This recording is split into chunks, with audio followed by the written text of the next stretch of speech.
దాదాపు 100 ఏళ్ళు చరిత్ర కలిగినటువంటి పెద్దమ్మ తల్లి గుడిని నిర్మించడం, అక్కడ నుండి పూజలు చేయడం మా యొక్క ఆనవాయితీగా వస్తున్నటువంటి మా యొక్క అంశాన్ని, మా యొక్క హిందుత్వాన్ని దెబ్బతీసే విధంగా అక్కడ నుండి రెవెన్యూ అధికారులు కావచ్చు, అక్కడ నుండి పోలీస్ అధికారులు మా యొక్క రైట్స్ని హరిస్తున్నారంటూ చెప్పేసి ఇక్కడ నుండి గిరిజన్ అంటే ఇప్పుడు దాదాపులంతా గ్రీవెన్స్కి రావడం అయితే జరిగింది. హైదరాబాద్ కలెక్టరేట్ నుండి ఆఫీసులంతా కూడా హిందూ సంఘ బాధితులంతా కూడా, హిందూ సంఘ నాయకులంతా కూడా తమ సమస్యలతో ఏ విధంగా తల్లి వారి విగ్రహం కావచ్చు, అక్కడ నుండి పూజలు అందుకున్నటువంటి విగ్రహాన్ని, అక్కడ నుండి టెంపుల్ని ఎలా ధ్వంసం చేస్తారంటూ కూడా మండిపడుతున్నారు. ఇదే అంశం మీద మాట్లాడడానికి మనతో కొంతమంది హిందూ నాయకులు ఉన్నారు. అక్కడ వాళ్ళకి జరిగినటువంటి అన్యాయం ఏంటి, అసలు ఎందుకు వచ్చారు, కలెక్టర్ని కలిశారా, కలిసి ఏం రిప్రజెంటేషన్ ఇచ్చారనేది కూడా వారి మాటల్లో తెలుసుకున్నాం. నమస్తే సార్, అసలు ఆ బంజారా హిల్స్ కాలనీలో ఉన్నటువంటి ఎమ్మెల్యే కాలనీలో జరిగినటువంటి ఆ పెద్దమ్మ తల్లి టెంపుల్కి జరిగినటువంటి అన్యాయం ఏంటి, అసలు మీరు ఎందుకు రావాల్సినటువంటి కారణాలు ఏంటి సార్? సార్, అది ముఖ్యంగా భారతదేశంలో మెజారిటీ ఉన్న హిందువులు ఈరోజు ఇంత దుర్మార్గ స్థితిని అనుభవించాల్సిన పరిస్థితి ఏర్పడతా ఉంది. బజరాల్సి ఉన్నటువంటి రోడ్ నెంబర్ 12లో ఉన్నటువంటి ఆ యొక్క టెంపుల్, పెద్దమ్మ టెంపుల్ కూడా చాలా కాలంగా ఈరోజు కొత్త నిర్మాణం చేసింది కాదు, చాలా కాలంగా కూడా భక్తులు అక్కడ బోనాలు సమర్పించి ఆ యొక్క కోరికలు తీర్చే విధంగా వాళ్ళ యొక్క వేడుకలు చేసుకుంటారు. కానీ ఈరోజు ఆ యొక్క ప్రభుత్వం కావచ్చు, షేక్పేట్ ఎంఆర్ఓ కావచ్చు, ఎలాంటి నోటీసులు ఇవ్వకుండా ఆ యొక్క టెంపుల్ని కూలగొట్టి ఈరోజు హిందువుల యొక్క మనోభావాలు దెబ్బతీశారు.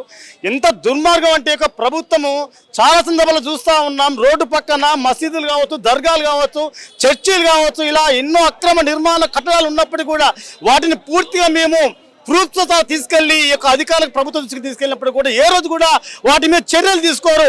అంతెందుకు మేము మా యొక్క దేవాలయాల భూములు, ఎండోమెంట్ భూములు, వేలాది ఎకరాల భూములు కూడా ఈ యొక్క కొంతమంది రాజకీయ నాయకులు కావచ్చు, దుర్మార్గులు కూడా కబ్జా చేసి ఆ యొక్క కబ్జా భూమిలో పెద్ద పెద్ద అపార్ట్మెంట్లు నిర్మాణం చేస్తూ కూడా అవన్నీ కూడా వెలికి తీసి విత్ ప్రూఫ్తో సహా తీసుకెళ్లి కూడా ప్రభుత్వం దృష్టికి తీసుకెళ్తే వాటి మీద ఇక్కడ వరకు చర్యలు ఉండవు.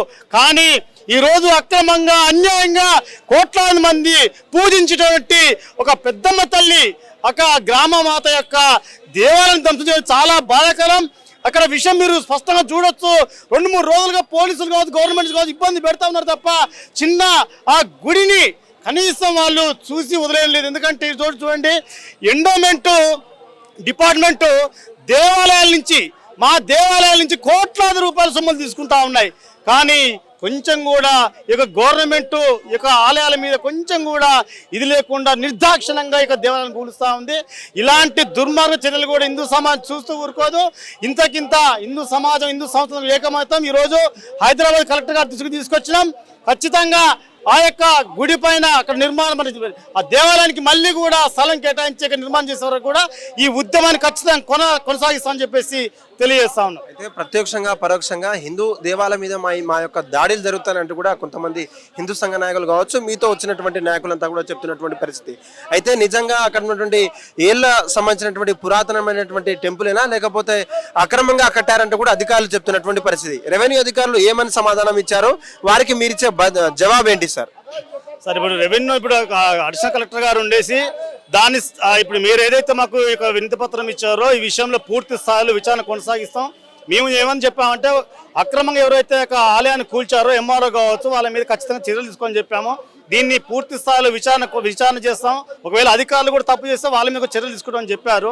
ఆ యొక్క టెంపుల్ కూడా ఇప్పటిది కాదు, ఎందుకంటే గ్రామ దేవతలు అంటే అందరికి తెలుస్తుంది. ఖచ్చితంగా గ్రామం ఒక ఏర్పడ్డ కానించి కూడా ఆ పొలిమేరలో దేవతను ప్రశ్నించుకొని ఉత్సవాలు వేడుకలు చేసుకుంటూ ఉంటారు. మరి ఈ రోజు కొత్తగా నిర్మాణం చేసింది కాదు కదా, అంత ముందుకే బోనాలు సమర్పించినటువంటి టెంపుల్ని మళ్ళీ మరొకసారి రోజు ఎలా కూలుస్తారు, మీరు ఏ విధంగా కూలుస్తారు? మరి ఎందుకంటే ఈ ఎంఆర్ఓ కూడా షేక్పేట్ ఎంఆర్ఓ గారికి దీంట్లో ఎందుకింత ఉత్సాహం నాకు అర్థం కావట్లేదు. కానీ ఎన్నో విషయాలు కూడా వాళ్ళ దృష్టికి తీసుకెళ్ళినప్పుడు ఎప్పుడు కూడా నిమ్మక నీరుతో వివరిస్తారు. కానీ షేక్పేట్ ఎంఆర్ఓ గారు మరీ దీంట్లో చనువు తీసుకొని వచ్చి వర్షంలో కూడా అధికారులు మీరు ఎక్కడ చూడకుండా వచ్చినంత వరకు వర్షంలో గొడుగు పట్టుకొని మరి నిలబడి అక్కడ టెంపుల్ కూలగొట్టింది. ఎందుకు ఇందులో ఇంత వివక్షత, ఎందుకు ఇంత కక్ష, అర్థం కాని పరిస్థితి. ఈరోజు ప్రభుత్వాలు సగం నడుస్తూ ఉన్నంటే మా దేవాలయ సొమ్ముతోటి, అలాంటిది మీరు దేవాలయాల మీద పడి ఈరోజు రాక్షసుల్లాగా దేవాలయం కూలుస్తూ ఉంటే హిందూ సమాజం చూస్తూ ఊరుకున్నది మీ యొక్క పొరపాటు. దీన్ని ఇప్పటికైనా చేసిన తప్పును సరిదిద్దుకోనే ఆలయం నిర్మిస్తే తప్ప హిందూ సమాజం నుంచి ఆందోళన అని చెప్పేసి తెలియజేస్తా ఉన్నాం. అధికారులు కలిశారా, మీ యొక్క రిప్రజెంటేషన్ తీసుకున్నారా, మీకు ఇచ్చిన జవాబు ఏ విధంగా ఉంది, మీరు ఒకవేళ వాళ్ళు ఏమైనా చర్యలు చేపట్టకపోతే భవిష్యత్తు కార్యాచరణగా మీ ఏ విధంగా సిద్ధమవుతున్నారు, హిందూ సమాజాన్ని మెలుకొల్పుతారా, ఇంకేమైనా భవిష్యత్తు కార్యాచరణ ఏ విధంగా ఉంటుంది సార్ మీది?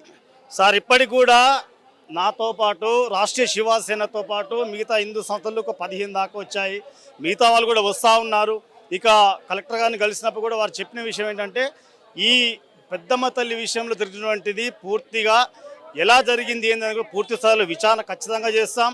ఆ యొక్క ఆలయం విషయంలో కూడా మీకు న్యాయం చేకూరే విధంగా కూడా మేము నిర్ణయం తీసుకోవాలని చెప్పేసి వారు చెప్పడం జరిగింది. ఇంకా ఈ యొక్క న్యాయం జరగకపోతే కూడా మళ్ళీ కూడా మేము వారిని వచ్చి కలవడానికి సిద్ధంగా ఉన్నాం. అంతేకాకుండా ఈ విషయం ఈ రోజుతో మొదలైంది, అధికారుల దృష్టికి తీసుకురావడం. రేపు కూడా ఇంకా పెద్ద స్థాయిలో అన్ని హిందూ సంస్థలను కూడా సమీకరించి ఏకతాటికి మేము తీసుకొచ్చాక ఆలయాన్ని మేము మళ్ళీ కూడా పునరుద్ధరించుకునే వరకు ఆలయ నిర్మాణం చేసుకునే వరకు మా యొక్క పందాను వీయడం. ఈ విషయంలో ఎలాంటి కేసులైనా మేము ఈ సమస్య నుంచి కూడా విస్మరించే పరిస్థితి లేదు. దేనికైనా సిద్ధంగా ఈ రోజు హిందూ సమాజం ముందుకు వస్తుంది. హిట్ టీవీ యాప్, ఇందులో short news, live news, entertainment shows, movies, digital magazines తో పాటు మీ జిల్లా వార్తలను కూడా ఫ్రీగా చూడొచ్చు. ఇంకెందుకు ఆలస్యం, వెంటనే హిట్ టీవీ యాప్ ని డౌన్లోడ్ చేసుకుని ఫ్రీగా ఎంటర్టైన్మెంట్ పొందండి. Hit TV app. Hit TV app. Please download hit TV app. Hit TV యాప్ని ఫ్రీగా డౌన్లోడ్ చేసుకొని ఎంజాయ్ చేయండి. మీకు నచ్చిన ఎంటర్టైన్మెంట్ కోసం హిట్ టీవీ యాప్ ని ఫ్రీగా డౌన్లోడ్ చేసుకుని ఎంజాయ్ చేయండి. హిట్ టీవీ యాప్ ని డౌన్లోడ్ చేసుకుని ఆస్వాదించండి, ఆశీర్వదించండి. ఇంతమంది సెలబ్రిటీలు హిట్ టీవీ యాప్ ని డౌన్లోడ్ చేసుకోండి అని చెప్తున్నారంటే ఎంత మంచి యాప్ ఆలోచించండి. అమెరికా అమెరికా అమెరికా అమెరికాలో చదవాలనుకునే వాళ్ళకి విశ్వసనీయమైన పేరు మన శౌర్య కన్సల్టెన్సీ. UK లో 1 year masters. UK లో 1 year masters. 2 years work permit up to 5 years visa. Contact Saurya Consultancy. Contact 89851 89851.